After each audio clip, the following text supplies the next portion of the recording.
Friends, എല്ലാവർക്കും നമസ്കാരം.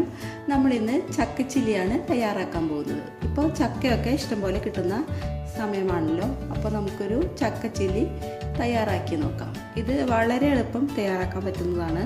അപ്പോൾ നമുക്ക് മീനൊന്നും ഇല്ലാത്ത അവസരത്തിൽ, മീനും ഇറച്ചിയൊന്നും ഇല്ലെങ്കിലും ഇത് ഉണ്ടാക്കി കഴിഞ്ഞാൽ ശരിക്കും നമ്മൾ ചിക്കൻ ചില്ലിയൊക്കെ ഉണ്ടാക്കുന്ന അതേ ഒരു ടേസ്റ്റ് തന്നെയാണ് ഇതിന് കിട്ടാൻ പോകുന്നത്.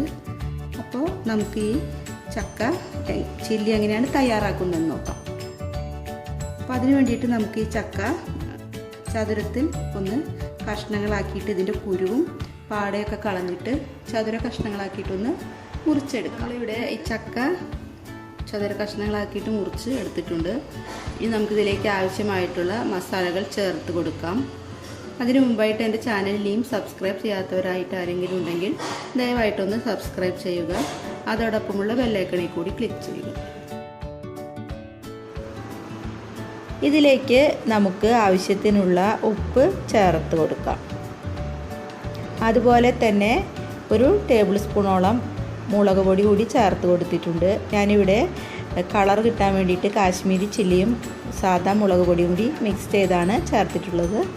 പിന്നെ 1/2 ടീസ്പൂൺ മഞ്ഞൾപ്പൊടി, അതോടൊപ്പം തന്നെ 1/2 ടീസ്പൂണോളം ജീരകപ്പൊടി കൂടി ചേർത്തിട്ടുണ്ട്.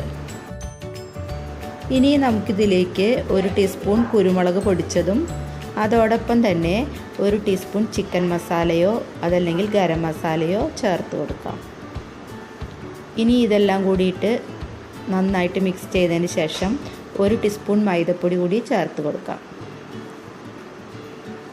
ഇനി നന്നായിട്ട് കുഴച്ചെടുക്കുക.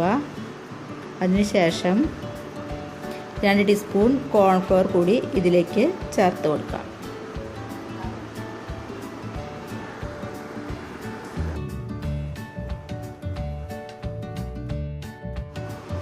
ഇനി ഒരു നാരങ്ങ പിഴിഞ്ഞത് കൂടി ഇതിലേക്ക് ചേർത്ത് മിക്സ് ചെയ്തെടുക്കാം.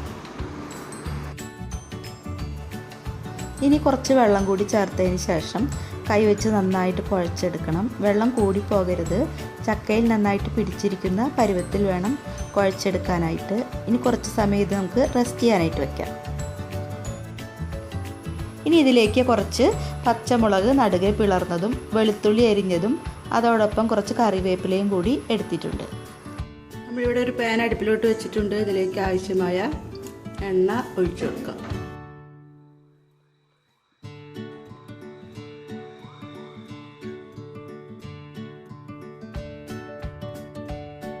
ഇവിടെ നന്നായിട്ട് ചൂടായിട്ട് വന്നിട്ടുണ്ട്. അപ്പോൾ നമുക്കിത് ഇതിലേക്ക് ഇട്ട് കൊടുക്കാം.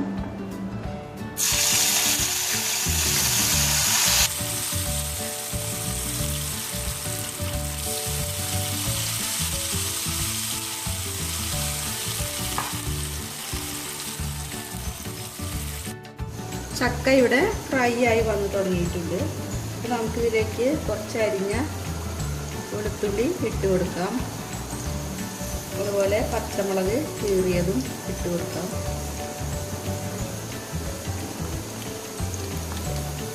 കുറച്ച് വേപ്പില, ഇതൊക്കെ ലാസ്റ്റ് ഇട്ട് കൊടുക്കുക നല്ലത്. ആദ്യം ഇട്ട് കൊടുത്താൽ ഇതൊക്കെ കരിഞ്ഞു പോകും. ഇനി ചക്ക മൂത്ത് വരുമ്പോൾ ചെറുതായിട്ട് ഇളക്കി കൊടുക്കാം. അല്പം മൂത്ത ചക്ക കൊണ്ടും നമുക്കിങ്ങനെ തയ്യാറാക്കി എടുക്കാൻ പറ്റും.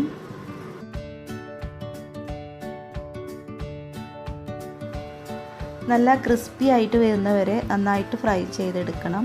ഇത് ഫ്രൈ ആവാനായിട്ട് കുറച്ചധികം സമയമെടുക്കും.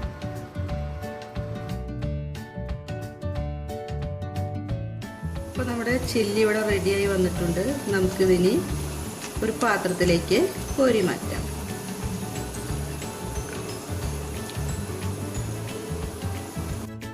ഇങ്ങനെ ഇതെല്ലാം നമുക്ക് ഫ്രൈ ചെയ്തെടുക്കാം. ഇപ്പോൾ ഞാൻ അടുത്ത ബാച്ച് കൂടി ഇട്ടിട്ടുണ്ട്. നല്ല വെളുത്തുള്ളിയുടെയും അതുപോലെ പച്ചമുളകിൻ്റെയും ഒക്കെ നല്ലൊരു ടേസ്റ്റുള്ള ഈ ചക്കച്ചില്ലി നല്ല ടേസ്റ്റാണ് കഴിക്കാനായിട്ട്. അപ്പോൾ ഇത് കുറച്ച് മൂത്ത ചക്കയാണെങ്കിലും കുഴപ്പമില്ല, നമുക്കിത് ഉണ്ടാക്കിയെടുക്കാൻ പറ്റും. അപ്പോൾ എല്ലാവരും ഒന്ന് ട്രൈ ചെയ്ത് നോക്കണം. മീനൊന്നും കിട്ടിയില്ല എങ്കിലും നമുക്കിങ്ങനെ ചെയ്ത് നോക്കിയാൽ കുട്ടികൾക്കൊക്കെ വളരെയധികം ഇഷ്ടമാവും. അപ്പോൾ എല്ലാവരും ഒന്ന് ട്രൈ ചെയ്ത് നോക്കുക. നല്ലൊരു വീഡിയോ ആയിട്ട് വീണ്ടും കാണാം.